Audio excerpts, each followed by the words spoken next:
Esta noche vamos a hacer un balance global de la elección del pasado 7 de junio. Ganadores, perdedores, consecuencias y la fragmentación del sistema de partidos. Para ello tenemos una invitada de lujo, una de las expertas más agudas en el análisis del sistema político mexicano, investigadora del Centro de Investigación y Docencia Económica y actualmente directora del Programa Anticorrupción del Instituto Mexicano de la Competitividad, María Amparo Casar, en Periférico 1313.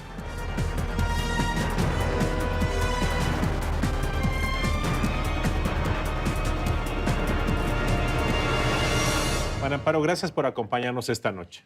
Danos tu primer balance global de las elecciones del 7 de junio. ¿Quién ganó? ¿Quién perdió? ¿Qué tenemos ahora como resultado de esa jornada?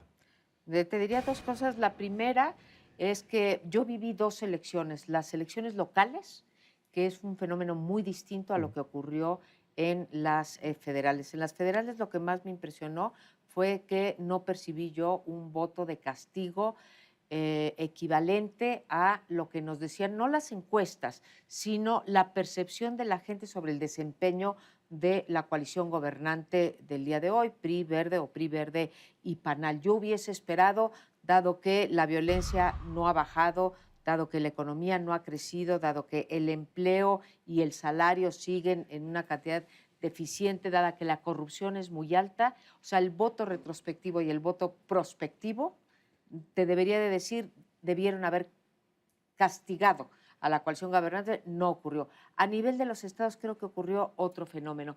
No se premió a los partidos cuyos gobernadores tenían una buena, digamos, imagen ante el ciudadano, pero sí se castigó al partido gobernante y a los partidos, que me parece lo más interesante, a los partidos que también habían gobernado previamente bajo los mismos patrones o patrón de conducta. Sobre ¿no? tu primer argumento, no se castigó a la coalición gobernante. No. ¿Eso significa que se le premió a la coalición gobernante?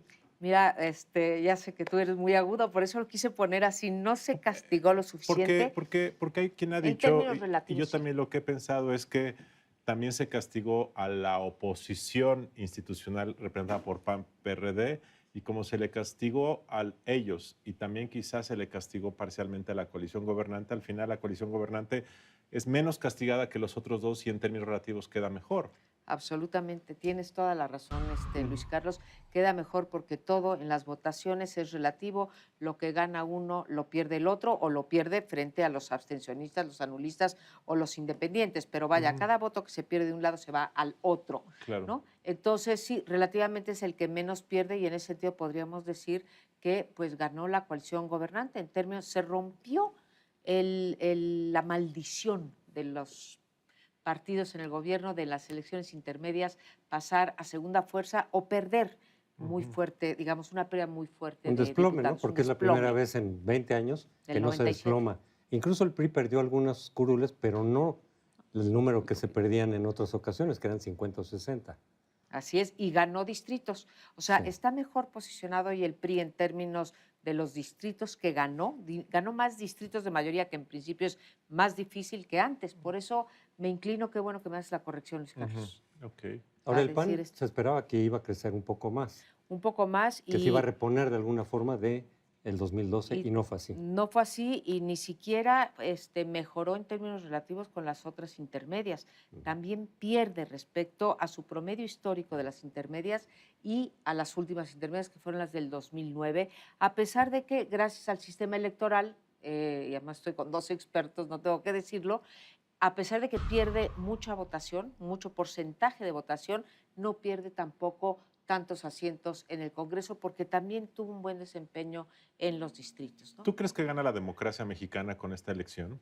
Mira, gana otra vez en términos relativos y te robo el argumento. Se esperaba francamente, o sea, la conflictividad social y la violencia nos había llevado a pensar que por primera vez se iban a dejar de instalar muchísimas urnas, que la gente iba a quedar disuadida, en parte por decepción y en parte por miedo de ir a las urnas, y creo que se venció en buena medida el abstencionismo, el anulismo, que la gente fue a las urnas, y si bien fue el proceso más violento, el día de la jornada no tuvimos eso que esperábamos, y en ese sentido me parece que gana la democracia.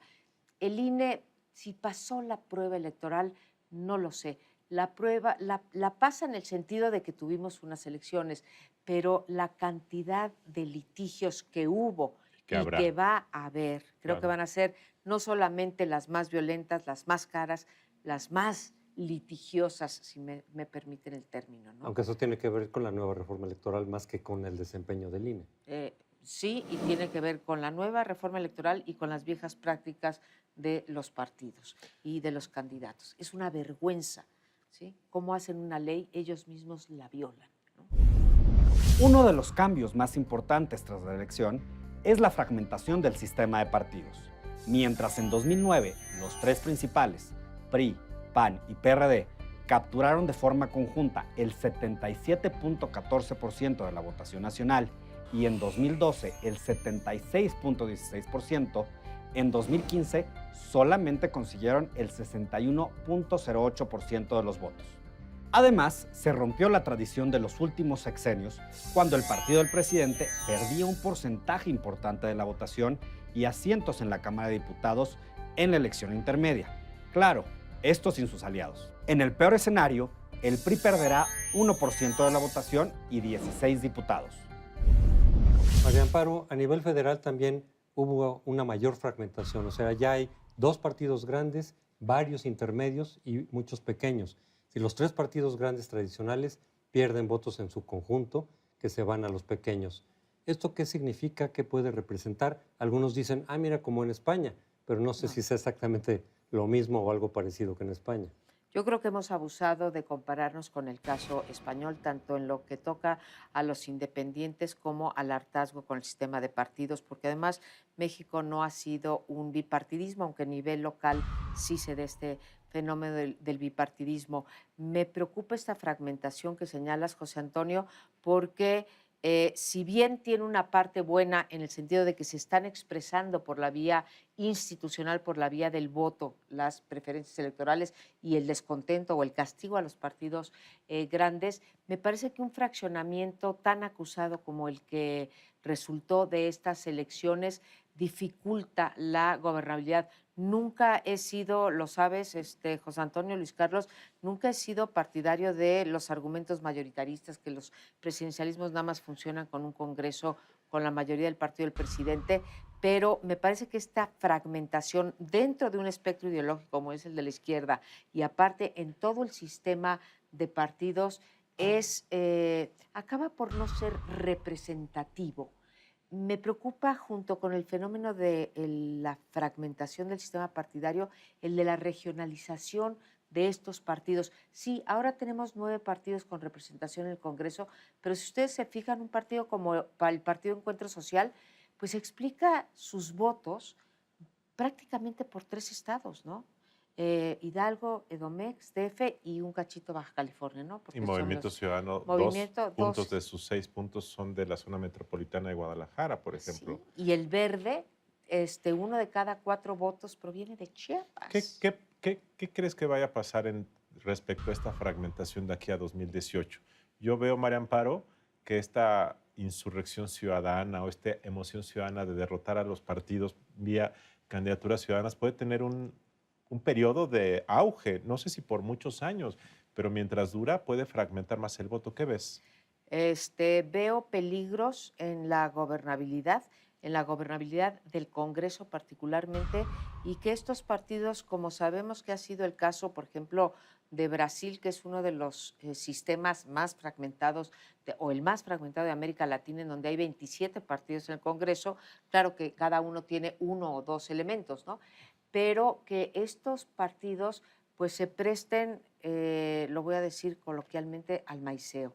O sea, hay un conjunto de diputados que pueden vender claramente su voto al mejor postor. Me preocupa mucho que en un país como el nuestro, tan abrumado por la corrupción, haya un gran incentivo de los partidos más grandes a comprar los votos. Esa es mi peor pesadilla. ¿Piensas que ayudaría en algo el subir el umbral del 3 al 5%, por ejemplo, que eso ya no afectaría tanto la pluralidad porque ya hay varios partidos intermedios? Pues sí, yo sí soy de las que subiría el umbral, porque me parece que cuando tú eres representativo de unos distritos de Jalisco y llegas a la Cámara de Diputados, ¿sí? Pues bueno, tu representatividad es esa. Creo que la Cámara Federal, el Congreso de la Unión, debe de ser una representación pues más significativa. Claro. Para eso, para lo otro, para representar a los estados, tenemos al Senado de la República y ahí me gustaría que se expresaran los partidos regionales un poco. Tú eres gran conocedor de eso, Luis Carlos, del sistema alemán, ¿no? Ujú. Donde quedan perfectamente reconocidos los intereses de los estados, pero la Cámara, el Bundestag, es en donde tú ves la representación plural, ¿no? Las ideologías, los programas que se confrontan. El PRI, junto con el Verde y Nueva Alianza, logró mantener y ampliar la mayoría de la Cámara de Diputados con 260. Con estas elecciones, el PRI obtuvo la mayoría simple en el Congreso, aunque obtuvo la segunda votación más baja de su historia en porcentaje y número de votos después del 2006 con Roberto Madrazo. En la elección intermedia de 2009, entre el PRI y el PAN obtuvieron casi 65% de los votos. Ahora tuvieron menos de 50%. Para el PRD fue una debacle comparada con hace 6 años. Pasó de 71 curules a probablemente 56. El presidente Peña tiene la enorme oportunidad de avanzar en su agenda y sobre todo implementar las leyes secundarias. María Amparo, con la nueva legislatura, esta nueva fragmentación, la segunda mitad del gobierno de Peña Nieto, ¿qué ves para la nueva legislatura y qué ves para el gobierno del presidente Peña Nieto?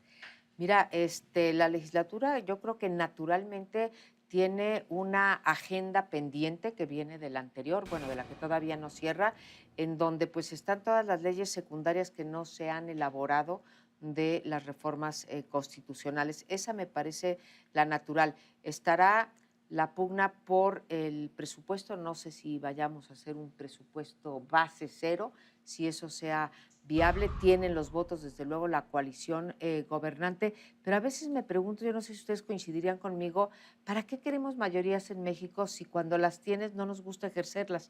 Porque luego queremos que todas las leyes, aún en contra de, digamos, de la pureza de esas leyes, ¿sí?, las queremos pasar por consenso, porque sentimos los mexicanos que si pasan con el concurso de todos los partidos son más legítimas. ¿No? ¿Percibes un Congreso más opositor o pacífico, como muchos dicen que fue la legislatura que concluyó? Creo que va a ser más opositor, Luis Carlos, porque queramos o no, ya empezó la sucesión de 2018 y eso no es privativo de México, eso pasa en Va a haber todos. muchos gritos y sombrerazos. Entonces, mucha estridencia, me parecen absurdas y muy comprometedoras en el mal sentido de la palabra. Estas cosas que han dicho, por ejemplo, Andrés Manuel López Obrador, de que no va con el PRD ni a la esquina, pues entonces no va a poder impactar la agenda pública, o de Gustavo Madero también diciendo que fue un gran error el pacto y que ahora van a reconciliar. Pues no, la pluralidad conlleva, sí, mayor representación, pero también mayor responsabilidad para cogobernar. Así es la democracia. Ya estamos viendo en España, tú mencionas el caso José Antonio, en donde pues también los independientes dijeron que, y Podemos y Ciudadanos, que no se iban a juntar con los partidos, pues ya están haciendo coaliciones. No hay otra manera en las democracias de gobernar más que haciendo acuerdos. María Amparo, te agradecemos mucho que nos hayas acompañado. Terminó el tiempo, Bueno. Pero fue muy sustanciosa la plática contigo. Mil gracias. Muchas gracias a ustedes dos, a Periférico 13. Muy buenas noches.